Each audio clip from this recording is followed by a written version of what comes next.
So I have a special cover today. Sort of spoiled when Grunblatt comes in. He's here. He's here on a number of occasions during the year. He tries to give us at least one of the times to speak with us, speak with the high school. And we maybe perhaps don't realize the busy schedule as I was walking with him in, talking to Rabbi Kira about this meeting that he had, and now some other piece has to be canceled, and we just pulled him out of a different meeting, and Baruch Hashem, he was able to squeeze out this piece. We should have a discuss to hear from him today. So everyone, please give your attention to the Shiva Rabbi Grunblatt.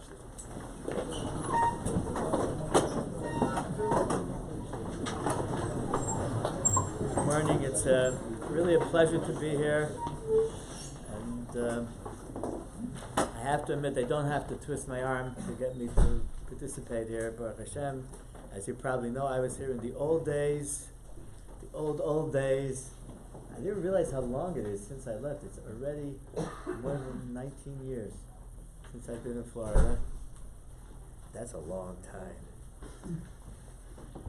We started off on a little storefront on 41st Street in Miami Beach.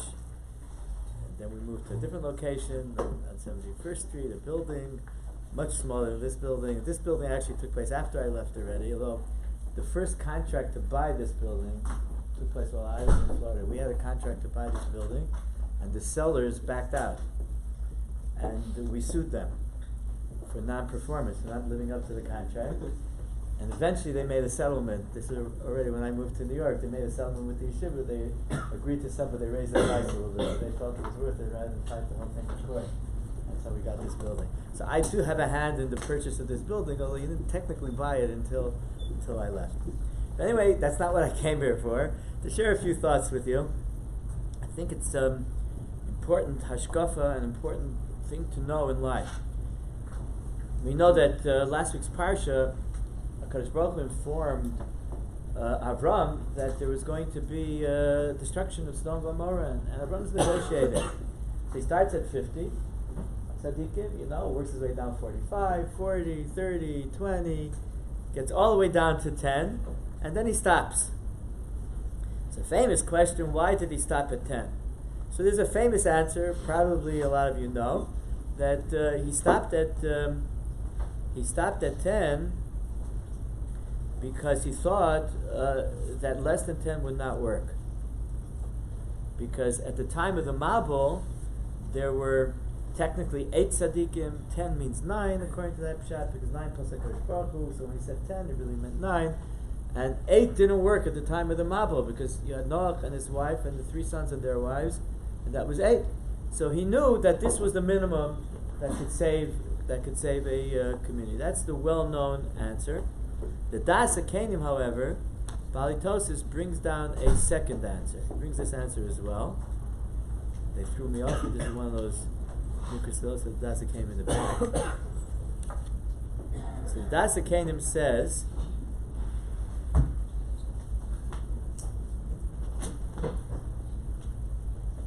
V'yesh omrim, shal pachus me'asara lo bikesh, he didn't ask for less than 10, shal yesaver, he thought she lot ve'ishto, you have Lot and his wife, v'arba b'nosim and his 4 daughters, v'arba chasanim and the 4 husbands. Even though two of the daughters were not yet married, but they were engaged, so you have 10 tzaddikim. Right? You have Lot and his wife and the 4 daughters and their husbands. That's 10. So there's no need to go below 10. So he figured there already are 10 she'ein asar kedoim lahatzaler b'schusa. So he felt that he's going to save he already won. Now when you look at it, his calculation was off by 9.5. Right? Lot's wife, I don't think we have to talk about, she was not a tzaddikis. The 2 married daughters and their husbands didn't even want to leave Sodom. Didn't even want to leave Sodom. Now we're on the air. Didn't want to leave Sodom. The 2 engaged daughters, their fiancés didn't want to leave Sodom, and their later behavior indicated they were no tzaddikim either. So 9 out of the 10 are off the table. Lot is a little more complicated. There are some opinions that Lot also didn't deserve to be saved, He was only saved as a favor to Avram. There are opinions that Lot had some schusim. He didn't spill the beans when Avram said that Sarah was his sister. He did chesed in Sodom where it was dangerous. Yes, he had some schusim. Nobody seems to think, though, that Lot was a great tzaddik. Maybe he had enough schusim to save himself. He didn't really have enough schusim to save anybody else. So the question arises, what was Avram thinking? How did that happen? And I think that the pshat probably is that Avram Avinu knew Lot in a different tekufa when Lot looked like a tzaddik. When Lot was going with Avram, he looked like a tzaddik. And the problems that he had were not visible. And now that he left Avram, things got worse. But even so, you think about it, doesn't it make sense if you move into Sodom that you might go down on your madrega? You're in a neighborhood of Rishayim, like something might happen to you, maybe you wouldn't remain such a tzaddik. And how is he so sure of what the sons-in-law were like, and what the daughters were like? What you see happened, apparently, was Avram Avinu had a certain impression of Lot, and he couldn't see past it. Avram Avinu, as great as he was, had a hard time imagining things different than his impressions of Lot. The human intellect, we are brilliant sometimes, but sometimes we don't see. You cannot rely on your judgment, especially when it comes to major issues. It's an important thing to consult with other people, to hear other opinions, because you can make a mistake. Here you have Avram Avinu, totally got it wrong. It was so off, because he had a certain impression. It never occurred to him that maybe Lot changed, or maybe the daughters weren't as great as the father, maybe the sons-in-laws, they couldn't get a decent shidduch in Sodom. Who knows? It is so easy for a person to make a mistake, and sometimes we're so convinced that we're right, and we really miss the boat. So we have to suspect ourselves. We have to be careful. Don't be so sure that we have the answers, even if they seem reasonable to us. Maybe we do have the answer. I'm not saying we're always wrong. A lot of times we are right. But you have to be suspicious of your own, just particularly in situations where you might have a negiah. In this case, it doesn't appear that Avram had a negiah. Why? He didn't have nothing particularly major in any case. But a human being is a human being.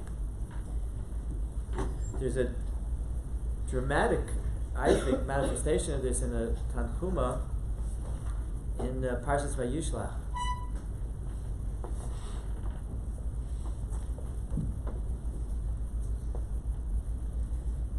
Tanchuma says that when a person makes a neder and doesn't fulfill it, very dangerous. His pinkas, his account book is opened in Shemayim, and they're going to have serious tightness on it. And an example of that is Yaakov Avinu. Yaakov Avinu, when he was running away from Esav, made a neder that if Hashem helps him, when he comes back to Eretz Yisrael, he's going to go to Beisel and bring karbanos to HaKadosh Baruch Hu. He came back to Eretz Yisrael, and it took about 2 years until he ended up in Beisel. And he delayed. So the Medrash says,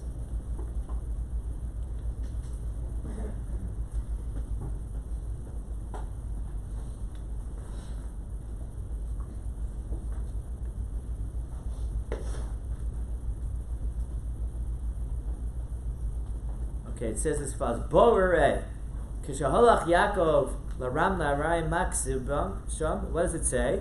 Vayider Yaakov neder lemor. He made a neder. Heshivu al kav. All the things he asked for in the neder happened. Halach v'nisasher uba vayashav lo v'lo shilmas neder. He didn't pay back his neder. Hevi alav Esav. So he had a problem. Esav came out to meet him. Ubikesh. What does it say? I can't read the words. Ladarno. He wanted to attack him. Not to man called also Dara. So he had to give him a gift. He's a Messiah, etc. Lo hirkish. Yaakov didn't realize why he was having taurus. Lo hirkish. He didn't realize.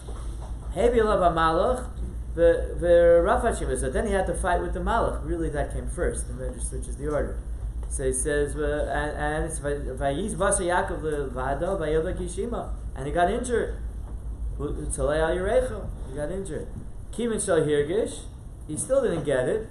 Balav tzaras Dina, so he had the problem with Dina. Dina was kidnapped. Kimin shal hirgish, balav tzaras Rachel. they had the Tzar Rachel, Shenevad, that she died in the road. The Thomas didn't cover. This is a little bit problematic because it seems that really happened later. So the Mefarshim deal with it.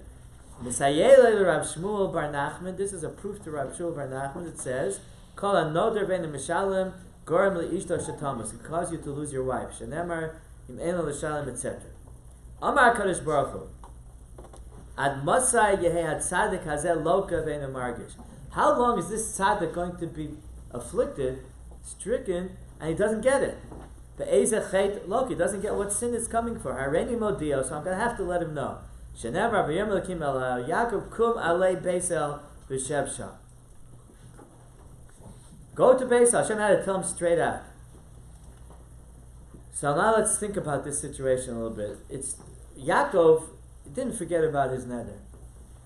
In fact, when HaKadosh Baruch Hu told him to go back to Eretz Yisrael in the first place, he had a nevuah, and HaKadosh Baruch Hu said, go back and fulfill your neder.